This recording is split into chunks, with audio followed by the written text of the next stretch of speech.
இன்றைக்கு நான் சொல்லுகிறேன், இயேசுவின் ரத்தத்தினாலே உங்கள் குடும்பம், உங்கள் வாழ்க்கை, உங்கள் வேலை எல்லாம் வேலி அடைக்கப்பட்டிருக்கிறது.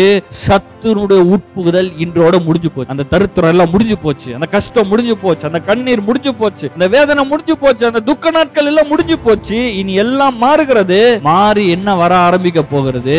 முற்றிலுமாக பாதுகாக்கப்படுகிறீர்கள். முற்றிலுமாக வெற்றிக்குள்ளாக இருக்கிறீர்கள். செழிப்புக்குள்ளாக இருக்கிறீர்கள். சம்பூர்ணத்துக்குள்ள இருக்கிறீர்கள். பிசாசுக்கு இடம் கிடையாது. அவன் உங்க வாழ்க்கையில எதையுமே இனிமேல் இதுக்கப்புறம் நிப்பாட்ட முடியாது. உங்கள் எல்லையை, உங்களுக்காக தேவன் வைத்திருக்கிற நோக்கத்தை நிச்சயமா போய் நீங்கள் அடைவீர்கள். உங்க வாழ்க்கையில, உங்களுடைய சரீரத்தில் இயேசுவின் நாமத்தினால சுகத்தை பேசுறேன். உங்க பொருளாதாரத்தில் இயேசுவின் நாமத்தினால செழிப்பை பேசுறேன். உங்க கடன் பிரச்சனையில நான் என்ன சொல்றேன்? இயேசுவின் நாமத்தினால இந்த கடன் எல்லாம் இயற்கைக்கு அப்பாற்பட்ட விதத்திலே அடைவதாக இயேசுவின் நாமத்தினால. அன்னைக்கு 5 அப்பம் 2 மீனை எடுத்து இயேசு 15,000 பேருக்கு மேல போஷிச்சாரு. அதே அற்புதங்கள் இயேசுவின் நாமத்தினால உங்க வாழ்க்கையில் இருக்கிற கொஞ்சம் எல்லாம் பரிபூர்ணத்தையும் சம்பூர்ணத்தையும் அடைவதாக.